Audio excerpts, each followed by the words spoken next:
Bienvenidos, amigas y amigos, con ustedes en una escena más de La Mirada Plural. Nos comunicamos desde la Universidad de los Andes, Mérida, Venezuela. Democracia, justicia constitucional y participación política es un poco el título que engloba esta conversación de esta semana.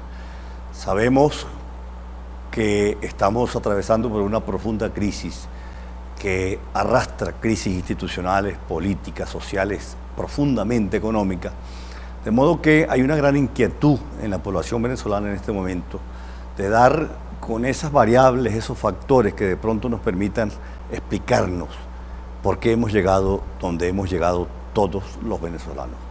Esta noche es un honor tener aquí en La Mirada Plural al doctor Eliseo Moreno, docente universitario, abogado, litigante y sobre todo un estudioso profundo de estas complejidades que mueven a los pueblos dentro de estas profundas crisis que tienen que ver con el derecho, con la institucionalidad y con ciertos valores fundamentales de los que ya vamos a dar cuenta. De modo que le damos la bienvenida al doctor Eliseo Moreno. ¿Cómo está usted, doctor?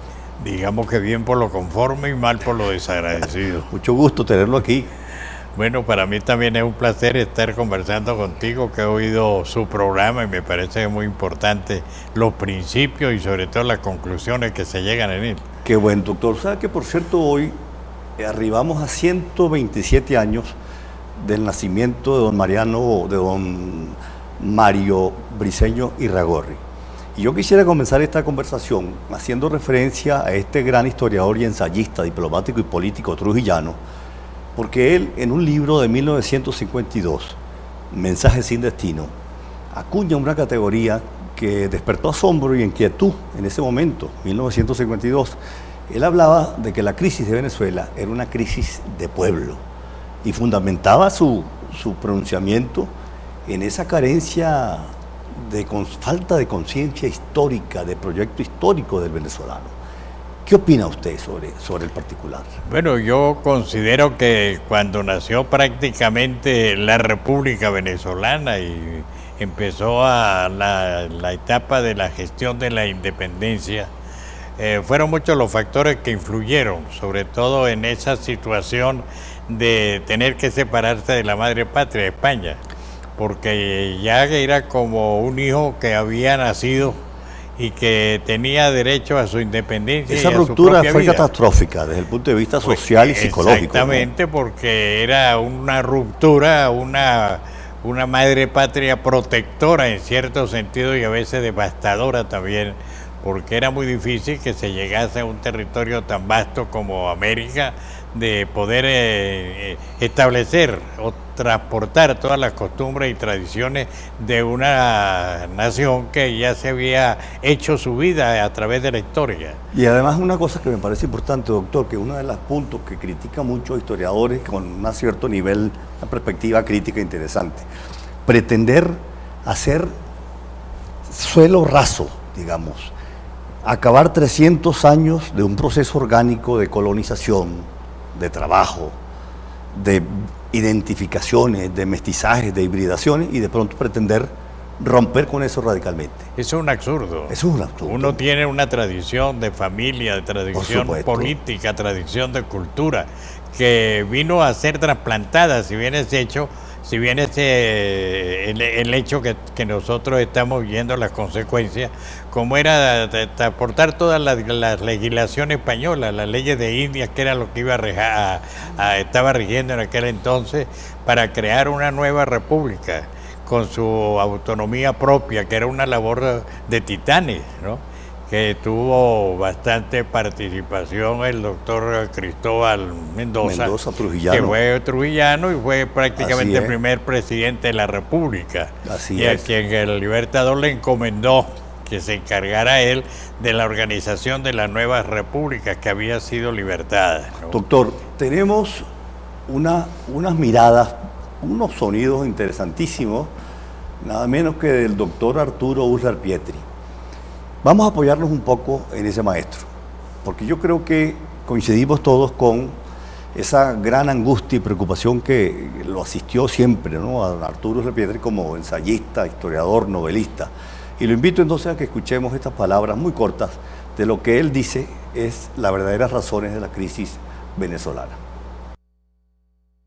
El verdadero problema central de Venezuela, el problema fundamental, el que debería ser tema de enseñanzas de la escuela primaria y de reflexión en todos los sectores, es que este es un país vulnerable, este es un país improductivo.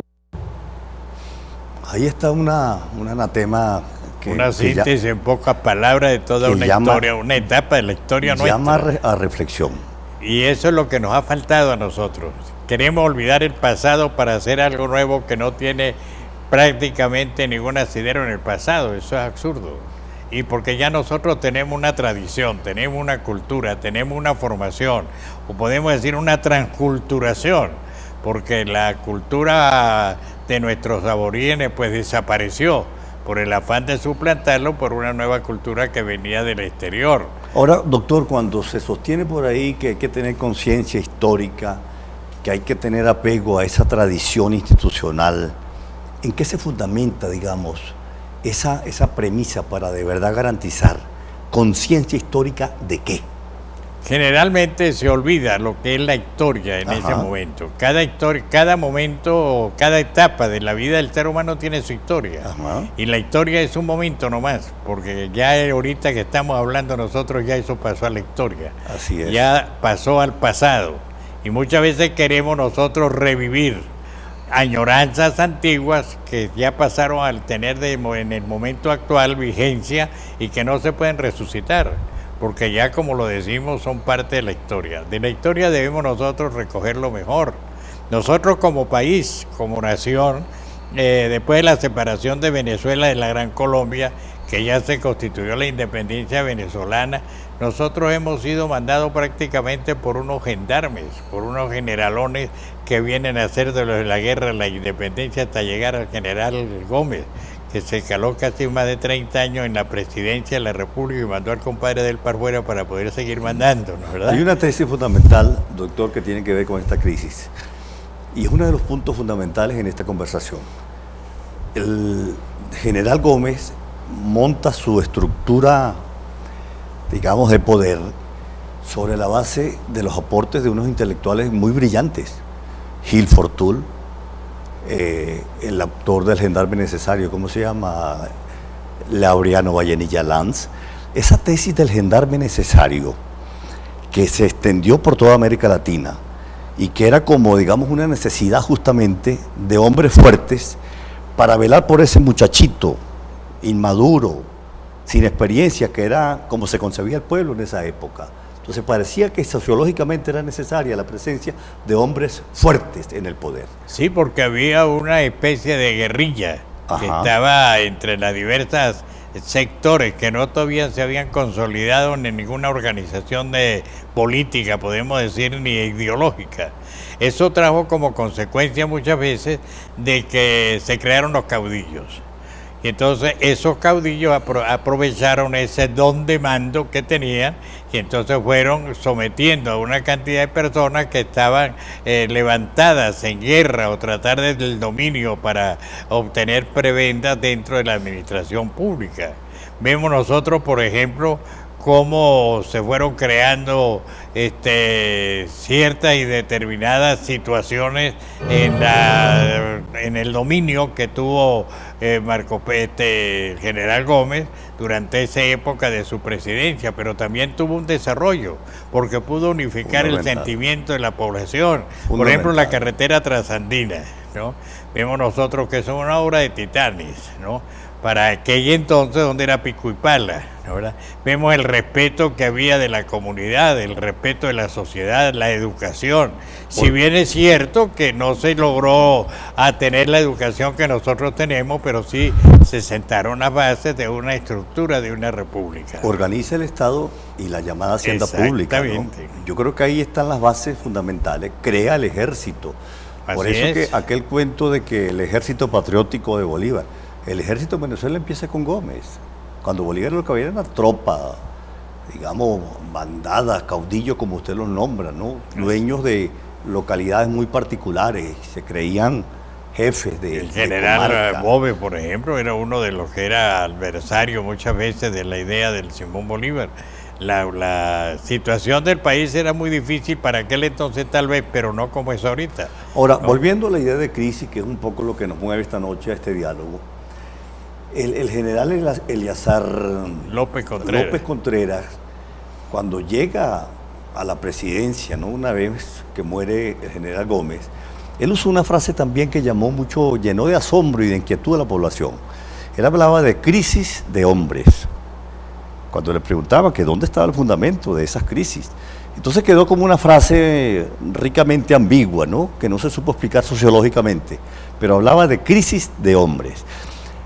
De acuerdo a su sabiduría, su conocimiento, sus estudios, ¿cuáles de verdad las variables que nos pudiesen a nosotros permitir ahorita conceptualizar esta crisis que estamos viviendo los venezolanos?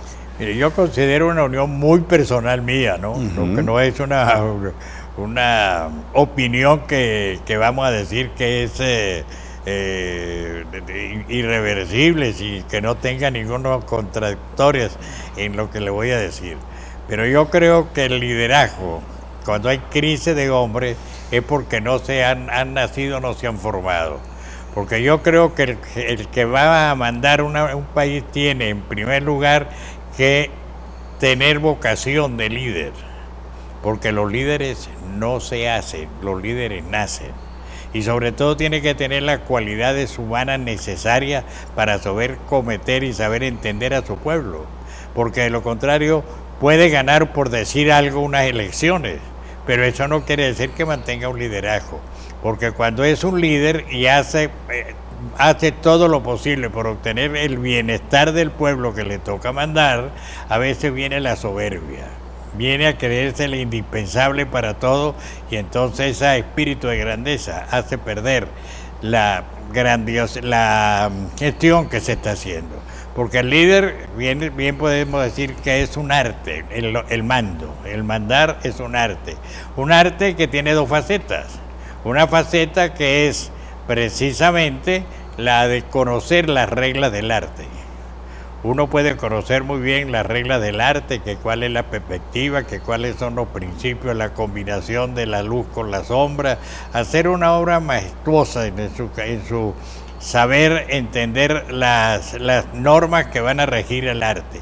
Pero si no sabe manejar el pincel, Así es. no va a llegar a ninguna parte. Así es, así Entonces es. eso es lo que pasa muchas veces, son teóricos en la formación, principios filosóficos y principios políticos que se quieren implementar, pero que no tienen la capacidad en su forma de ser para poder hacer realidad ese pensamiento que tienen. Ahora, doctor, el riesgo que corremos históricamente en los países latinoamericanos son esas irrupciones imprevistas de cierto mesianismo, salvadores de la patria, ¿verdad?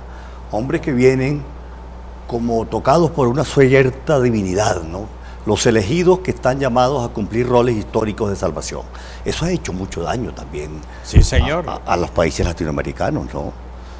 Porque viene este liderazgo malentendido, viene Así sobre es. todo el despotismo, porque se creen lo indispensable para todos. Cuando usted está al mando de una comunidad, tiene que participar todos, ayudar a hacer ese gran edificio.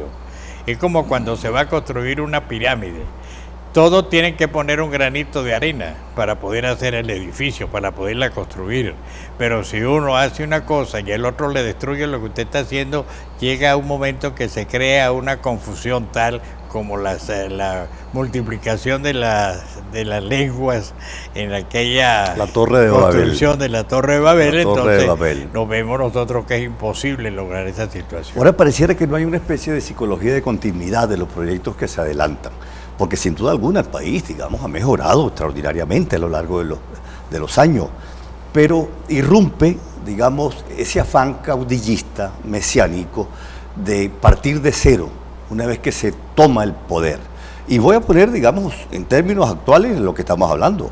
El presidente Hugo Chávez llegó y cambió arbitrariamente de la cuarta inventó la Quinta República.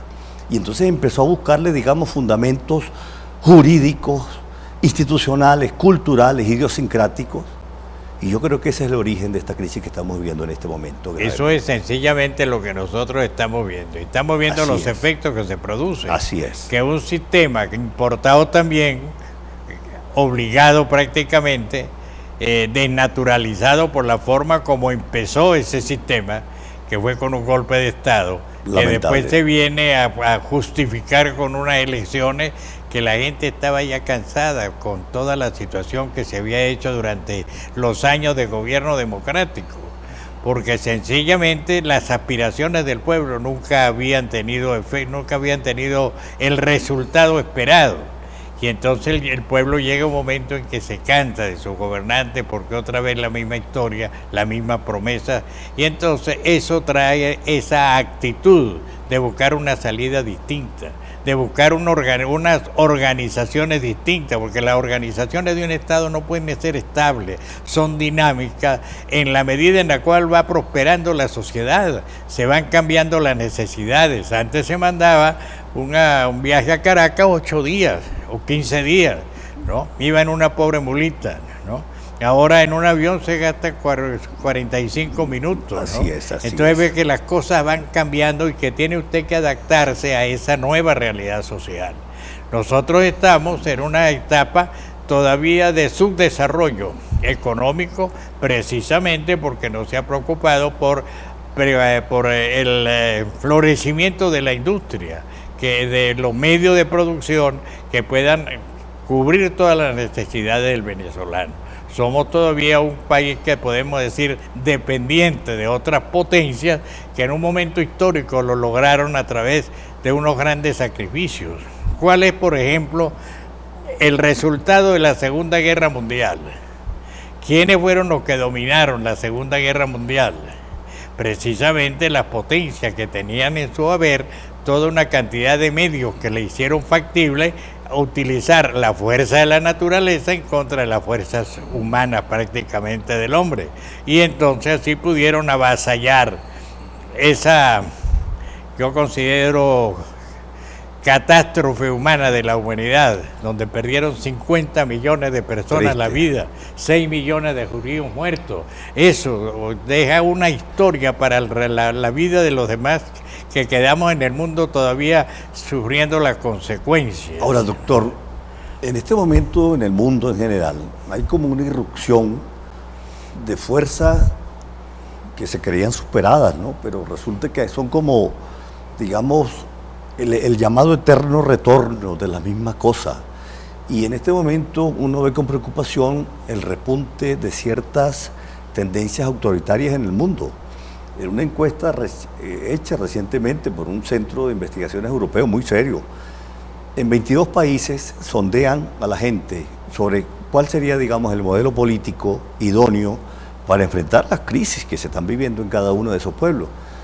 Y en 22 países del mundo sale esta prenda. La gente decía que para confrontar con éxito las crisis económicas, políticas, sociales de los pueblos, se necesitaba de hombres fuertes que no tuviesen que lidiar ni con parlamentos ni con elecciones libres. Eso está en internet. Lo vi y me asombré. Y podemos poner ejemplos. El caso de Venezuela. El mismo caso de Donald Trump en Estados Unidos. Un presidente que por primera vez en la historia se arroga el derecho de destituir jueces o fiscales. Erdogan en Turquía. En Rusia, Putin. Y en estos países de la antigua, países soviéticos del este. Una irrupción de autoritarismo y totalitarismo de verdad descarnado, ¿no le parece? Sí, eso es una destrucción del sistema democrático. Ajá. Simple y llanamente porque se está actuando con arbitrariedad. El despotismo generalmente es ese poder absoluto que a veces un mandatario asume cuando está en el ejercicio del poder. Quiere decir que es un golpe de muerte a la democracia, en mi forma de ver. Porque sencillamente si el poder está constituido o radica en el pueblo, donde viene el término democracia, demos y kratos, el poder en el pueblo, entonces el pueblo es el que le da a usted la facultad para poder ejercer el mando, ¿no? Entonces usted no puede abusar de ese poder porque usted no es absoluto. No puede decir usted, como decía un jerarca francés, el Estado soy yo, ¿no? Uh-huh. El Estado no es usted es un representante de un pueblo que quiere la mayor felicidad en todas las actividades que está desarrollando, ¿verdad? Pero si usted abusa de ese poder se llega al despotismo. Y el despotismo conlleva la violencia, y la violencia es el derecho de las bestias, porque son los que nunca tienen razón para poder estar al mando de una población. Ahora, sí, doctor, hay un punto importantísimo en esto que yo creo que vale la pena tocar ya. Entramos a la crisis social, económica, política, pero la pregunta sería, usted como abogado, ¿qué respuesta se puede dar desde la institución del derecho?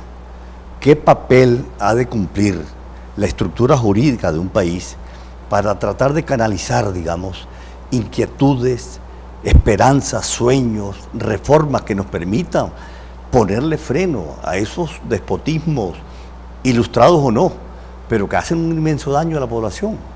Mire, lo que pasa es lo siguiente: cuando una persona se encuentra apoyada en el ejercicio de su mandato por varias fuerzas de carácter político, de carácter, podemos decir, partidista muchas veces, o de sectores de la población, entonces va cambiando la forma de pensar, ¿no? Entonces ya cree que no tiene el derecho él, ya cree que los demás no tienen derecho para colaborar en la labor que va a desarrollar. Eso trae como consecuencia que trata de cerrar las puertas a los demás, a romper las normas en las cuales está sometido.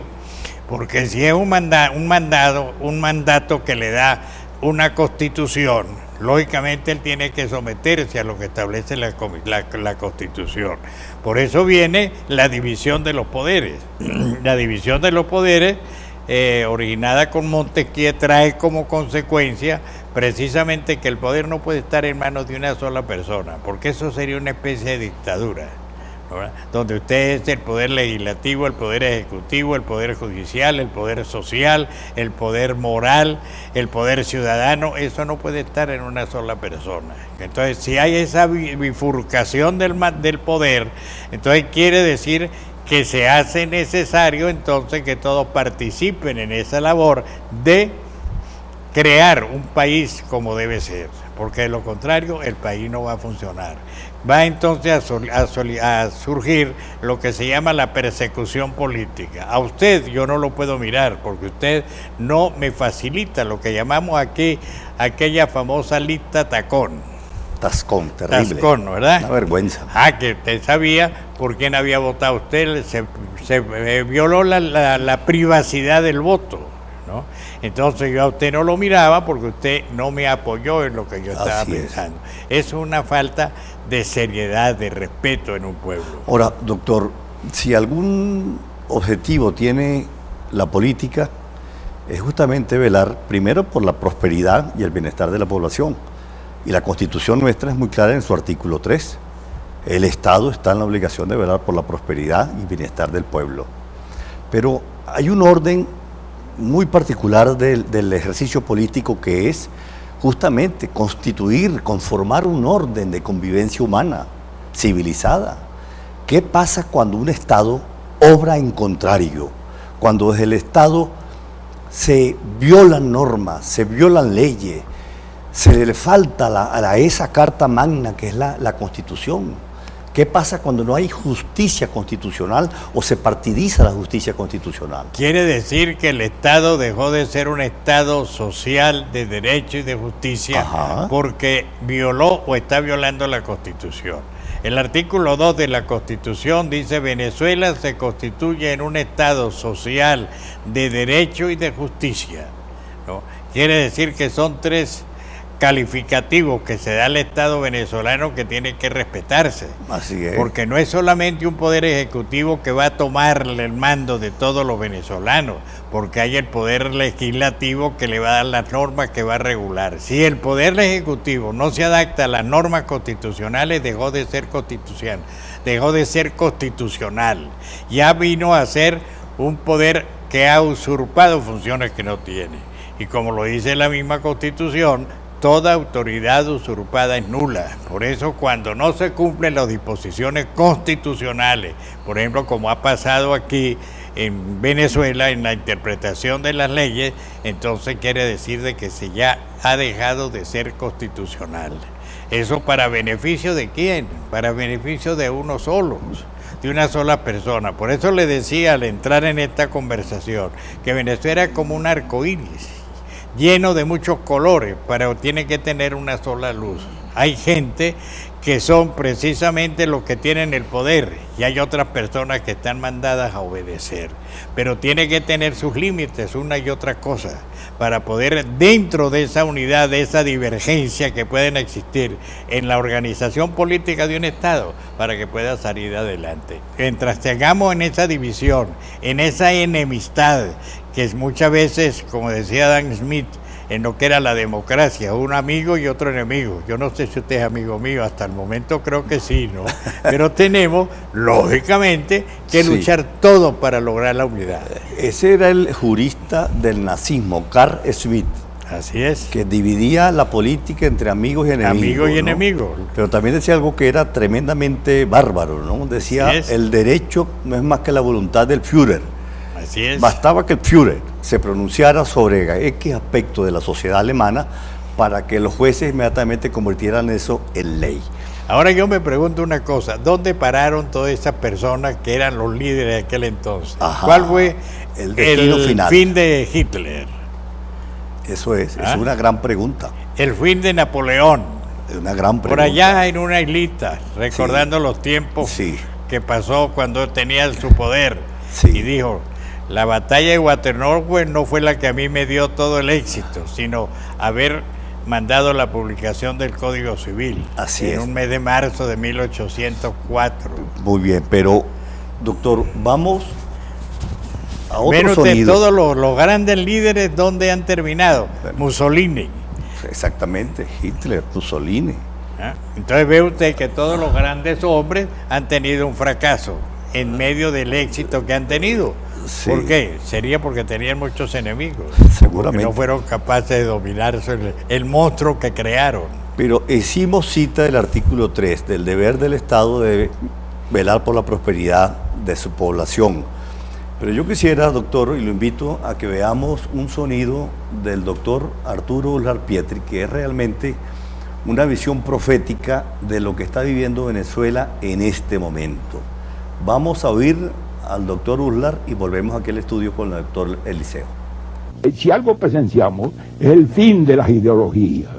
El mundo estuvo envenenado de ideologías hasta ayer y hoy en día no hay ideologías en el mundo. Hoy en día no hay propuesta mágica en el mundo. Hoy en día no hay sino trabajo, producción, organización. No, ese no era el sonido, pero ya lo vamos a poner cuando el productor lo tenga a disposición. Pero ya que él toca ese punto del fin de las ideologías, yo creo que ahí el maestro Uslar, digamos, claro, él está hablando, esto es un sonido de hace 30, 35 años, ¿no? Pero yo creo que en este momento hay una irrupción de ciertas ideologías de carácter autoritario y totalitario. Esas luchas de los islámicos, ese terrorismo que se está extendiendo por el mundo, los afanes y propósitos de Erdogan en Turquía, Putin en Rusia, dan señales de que están volviendo a esos fueros ideológicos de carácter autoritario, ¿no le parece? Sí, eso es cierto. Se trata de buscar como un protector.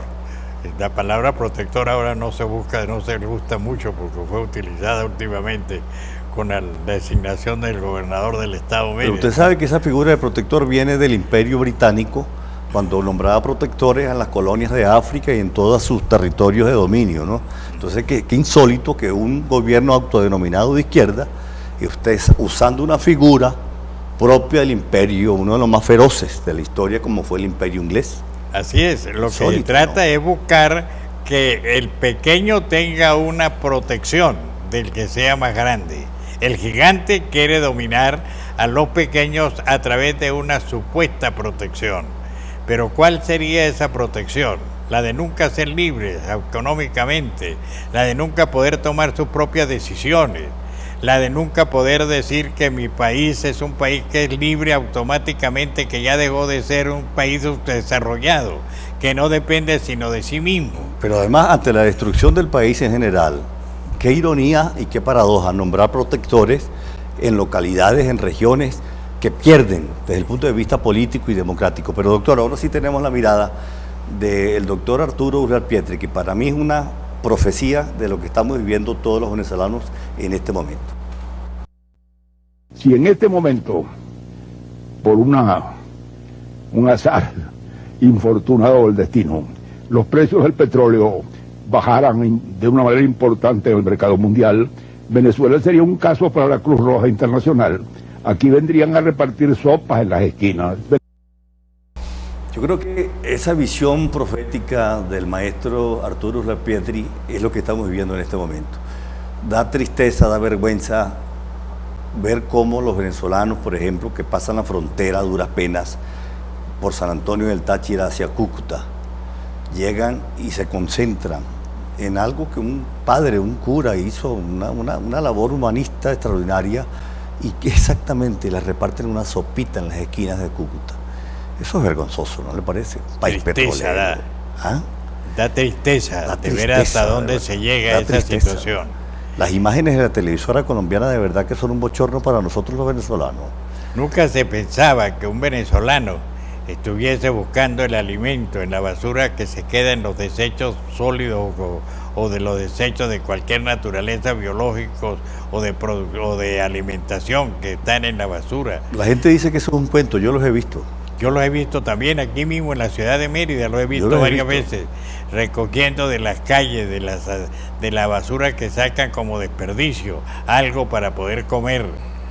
Y digo yo, un país que se decía que es uno de los que Dios le dio todos los medios de producción naturales para poderse sustentarse a sí mismo.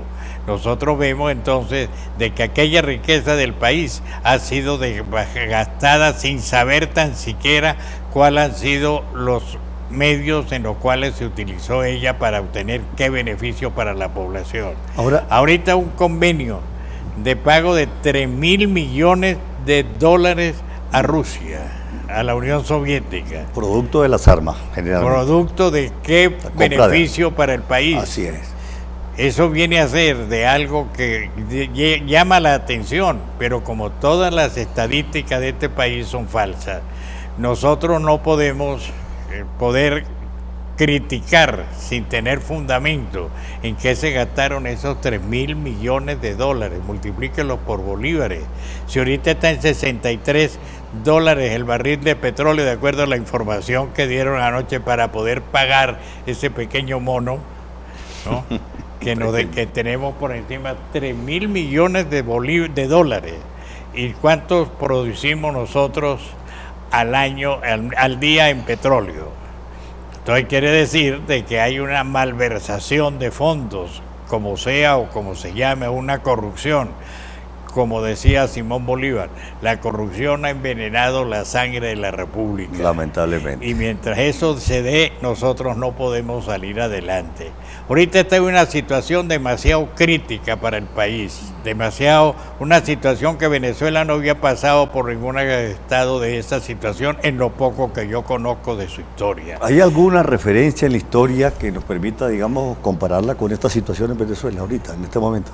Mire, ahorita veo yo que sí existen ciertas deslizamientos en la economía. Por ejemplo, el Viernes Negro, que se le atribuye a Luis Herrera, cuando hubo la devaluación del bolívar, se le dice que fue el comienzo de una crisis.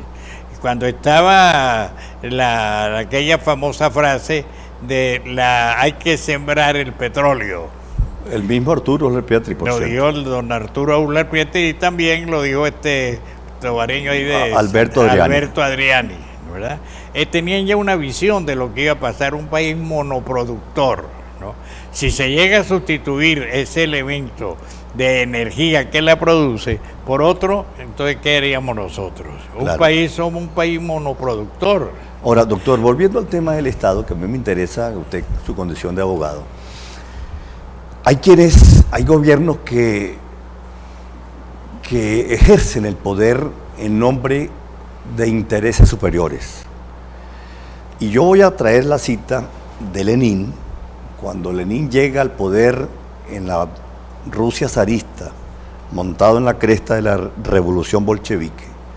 Entonces él dice que es moral todo lo que facilite la destrucción del antiguo régimen, que es moral todo lo que haga posible que los trabajadores se aglutinen en torno al proletariado, que era como la carne, la flor, el arma de esa liberación a nivel mundial.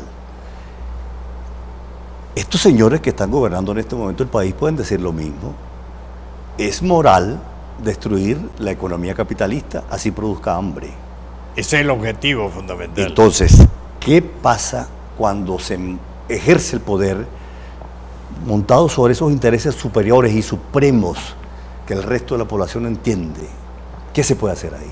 Ahí tiene que haber una unidad de todos y cada uno de los venezolanos, que debemos de pensar en que tenemos que lograr una felicidad que vaya abarcando a todos los venezolanos. Aquí no somos un sector, porque no somos el sector de los que buscan a practicar un socialismo que no ha dado resultado en ninguna parte. Absolutamente. Que lo llamemos nosotros el socialismo del siglo XXI, puede ser hasta el socialismo del siglo XXII y XXIII. Nosotros todavía no llegaremos a esa etapa ni lo veremos. Pero yo considero que es un absurdo que estamos trayendo importado un sistema que en el mundo nunca ha sido favorable para nada, sino únicamente con el dolor y la muerte ajena de muchas personas que dieron su vida a cambio de nada.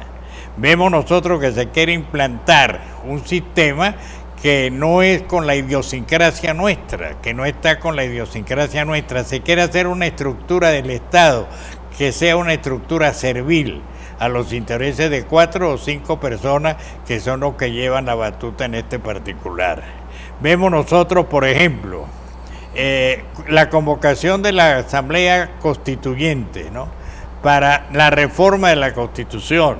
Ahí se violaron ciertas y determinadas disposiciones legales consagradas en la misma Constitución vigente. Entonces vemos nosotros las mismas elecciones que se convocan todos con ciertas y determinadas debilidades porque no se cumplan con los procedimientos que están establecidos.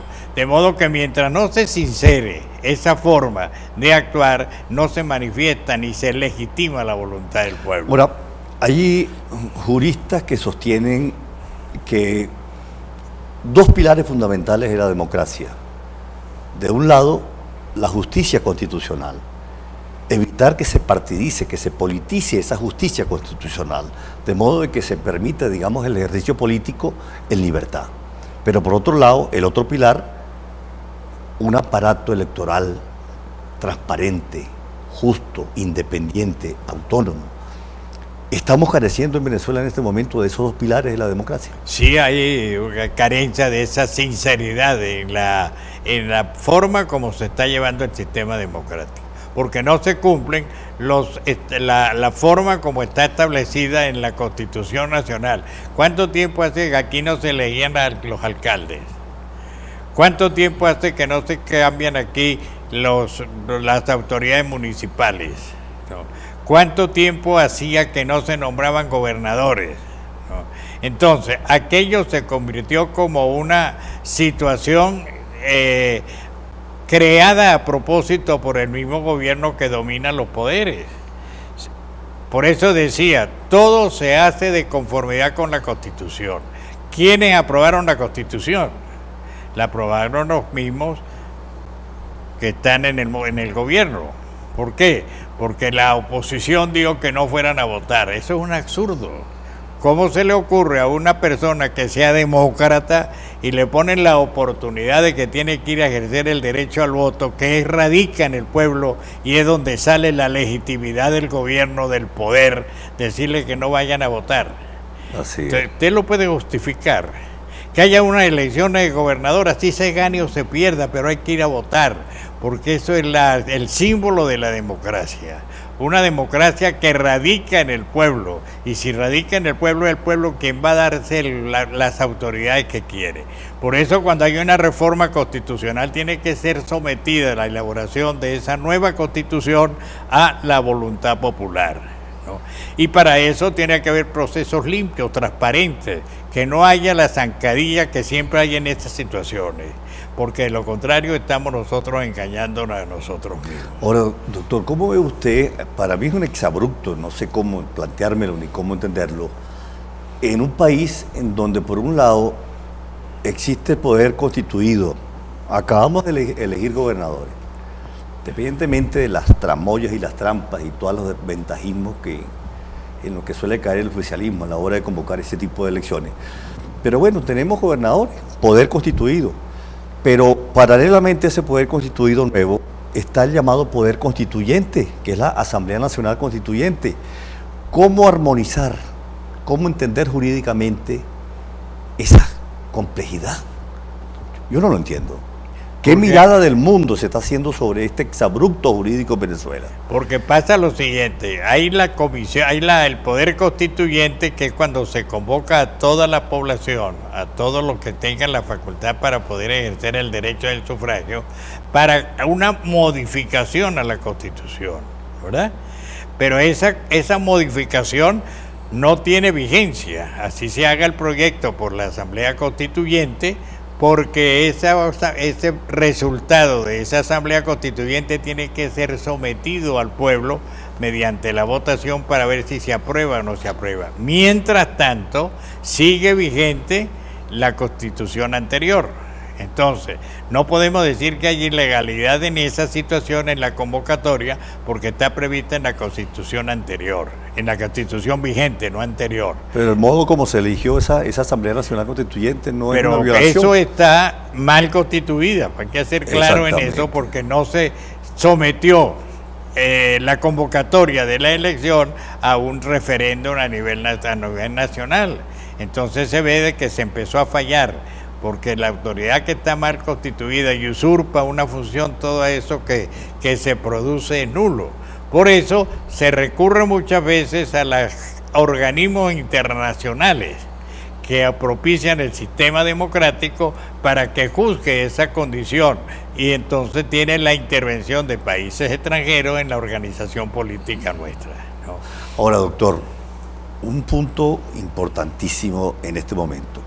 ¿Usted está al tanto de todo lo que se está discutiendo, debatiendo en el seno de esa Asamblea Nacional Constituyente? Hasta el momento no se tiene un texto completo de lo que están haciendo, entonces es como una santa santorum, ¿no? Hasta que no se describe y se dice qué es lo que está y los presentan aquí el proyecto de una encíclica que presuntamente van a sacar para modificar la administración del poder, nosotros estamos a la expectativa que va a pasar. ¿Qué puede pasar una vez que presenten el proyecto y lo vayan a someter a los comicios? Que no se apruebe el proyecto.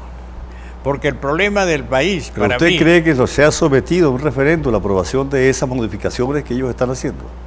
Perdón, no te agarré la idea. ¿Usted cree que la Asamblea esta Nacional Constituyente esté ganada la idea que una vez que se haga la encíclica se someta a un referéndum aprobatorio?